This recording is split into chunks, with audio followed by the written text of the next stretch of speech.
Hello guys, আসসালামু আলাইকুম। আশা করি সবাই ভালো আছেন। আমি কিন্তু আবার চলে আসলাম সোনারগাঁয়ে জয়নুল আবদিনের জাদুঘরটা দেখানোর জন্য পার্ট 2 এ। যারা এখনো শিল্পচর্চা জয়নুল আবদিনের জাদুঘরটা এখনো দেখেননি, আমি আজকে পুরোটা জাদুঘর আপনাদেরকে কোনায় কোনায় কি আছে, কি সংরক্ষণ করা আছে সবকিছু আপনাদেরকে এই ভিডিওর মাধ্যমে দেখিয়ে দেবো।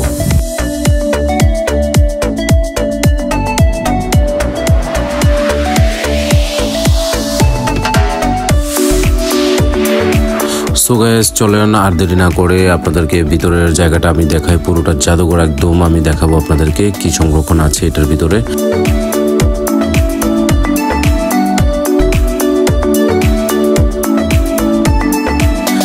গাইস, প্রথমে দেখতে পাচ্ছি আমরা সবাই ছবি তুলছি। এইসব ধরনের জায়গা বা এই ধরনের জায়গা কিন্তু আমার বড় অনেক ভালো লাগে, কারণ ঐতিহাসিক জায়গাগুলো আমি অনেক ঘুরতে পছন্দ করি। গাইস, শুরুতেই আপনারা দেখতে পাচ্ছেন জয়নুল আবদিন যে জামা কাপড় বা পাঞ্জাবি এগুলো পরতো, এগুলোই আমরা প্রথমে দেখতে পাচ্ছি। এগুলো কিন্তু সংরক্ষণ করা আছে। আর তিনি যেভাবে যে কারুকাজ যে চিত্র অঙ্কন করতো, যেগুলো দিয়ে চিত্র অঙ্কন করতো, এগুলোও কিন্তু সংরক্ষণ করা আছে।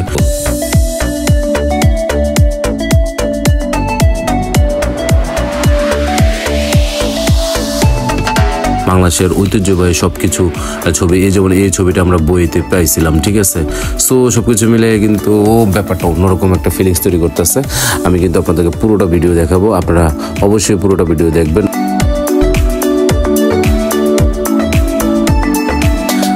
গাইস, এখন আপনারা দেখছেন একটা গ্রাম এখানে তৈরি করা আছে, যে গ্রাম ও বাংলার যে ঐতিহ্যবাহী যে কাজগুলা, ঠিক আছে। আগে গ্রামে কি কাজ করতো, গ্রামের পরিবেশটা কেমন ছিল, এখানে কিন্তু একদম মানে হুবহু এখানে সবকিছু আছে। মানে অনেক কিছু দেখতে পারবেন, সবকিছু মিলে আপনি কিন্তু যেটা আগে দেখেননি কখনো, এটাই এখানে আপনি পাবেন।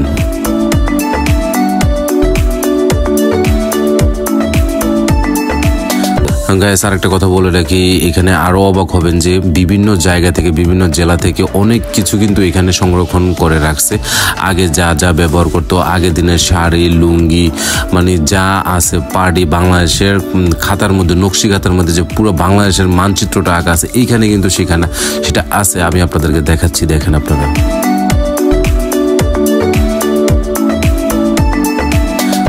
গাইস, আপনারা দেখতে পাচ্ছেন আগের দিনে যে কাঠের বাড়ি তৈরি করতো, এটার একটা সম্পূর্ণ একটা মডেল এখানে দেওয়া আছে।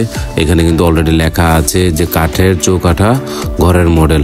আর এখানে আপনারা যা দেখতেছেন আগের দিনে যা ব্যবহার করতো, ছুরি, তলোয়ার যা আছে সবকিছু আপনারা এখানে দেখতে পারবেন। ব্যাপারটা আসলেই অনেক ইন্টারেস্টিং।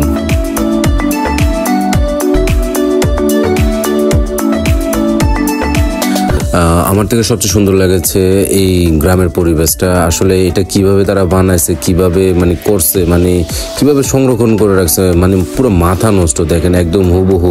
আমরা কিন্তু এখন আর এই জায়গাটা মানে দেখি না, এখন তো সবাই শহরে থাকে বা গ্রামেও কিন্তু এইসব দৃশ্য কখনো দেখা যায় না। সো এখানে আসলে আপনি দেখতে পাবেন। এখানে দেখছেন আরেকটা শীতল পাটি, মানে এইগুলা কিন্তু সংরক্ষণ করা আছে, ঠিক আছে। কি সুন্দর করে কাজ করা, কি সুন্দর তাদের মানে কি বলবো, মানে অসাধারণ সবকিছু।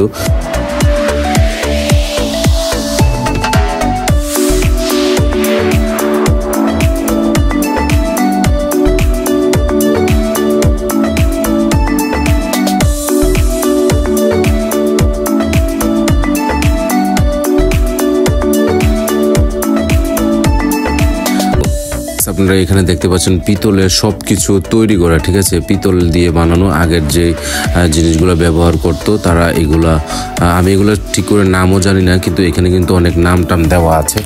সো আমি কিন্তু এখানে জয়নুল আবদিনের কিছু ছবি আমি দেখতে পাচ্ছি। এগুলো কিন্তু আমরা বইতে পাইতাম, ঠিক আছে, বইতে পাইছি। এগুলো কিন্তু আমি দেখছি, অনেক ভালো লাগছে। দেখতে পাচ্ছেন এখানে সোনারগাঁয়ের ছবিটা আছে, এটা নিয়ে আমি একটা ব্লগ করেছিলাম। আপনারা কিন্তু পুরোটা ব্লগ দেখবেন, অনেক সুন্দর একটি জায়গা।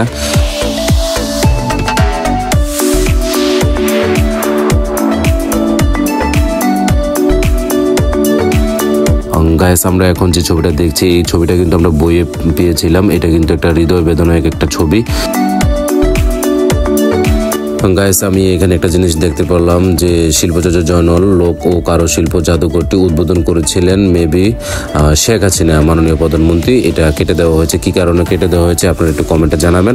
সো আমি আর কিছু বলবো না, আপনাদেরকে নিয়ে যাব এটার বাইরের যে সুন্দর একটা দৃশ্য আছে, সুন্দর একটা জায়গা আছে, ওই জায়গাটা আমি পুরোটা আপনাদেরকে ঘুরে দেখাবো।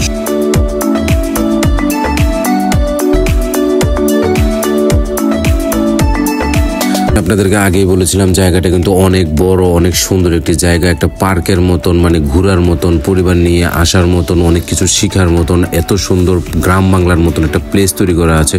সত্যি আপনার মাথা নষ্ট হয়ে যাবে গ্যাস। আপনি কিন্তু অবশ্যই সকাল 10টা থেকে আপনি যেতে হবে, আর সারা দিন আপনি ঘুরতে পারবেন, এই জায়গা ঘুরে শেষ করতে পারবেন না। চারদিকে এত সুন্দর সবুজ শ্যামলে ঘেরা, এত গাছ, এত সুন্দর জায়গা, মানে আপনি কিভাবে মিস করবেন।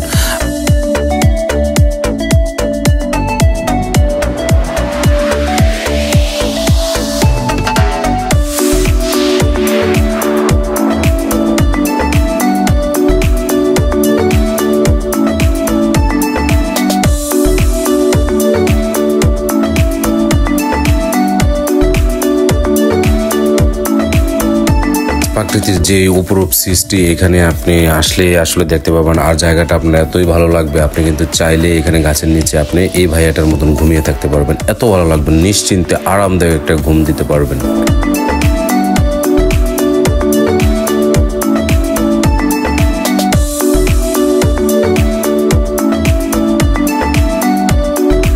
আপনারা দেখতে পাচ্ছেন আমি এই মুহূর্তে কারুপল্লীতে আছি। এখানে দেখেন বাচ্চাদের জন্য খেলাধুলার অনেক সুন্দর জায়গা আছে, এবং তার উপরে সুপারি বাগানটা কিন্তু আমার অনেক ভালো লেগেছে। আর এখানে কিন্তু অনেক দোকান আছে যেগুলো থেকে আপনি সোনারগাঁয়ের ঐতিহাসিক অনেক কিছু ক্রয় করতে পারবেন। সো গাইস, আপনাদের ভিডিওটা কেমন লাগলো? যদি ভালো লাগে অবশ্যই আপনারা লাইক কমেন্ট করে যাবেন, আর এমন আরও ইন্টারেস্টিং ভিডিও পেতে আমার চ্যানেলটাকে বা আমার পেজটাকে অবশ্যই ফলো দিয়ে রাখবেন। আজ আর নয়, আবার দেখা হচ্ছে নতুন কোনো জায়গায় নতুন কোনো ভিডিও নিয়ে। আসসালামু আলাইকুম।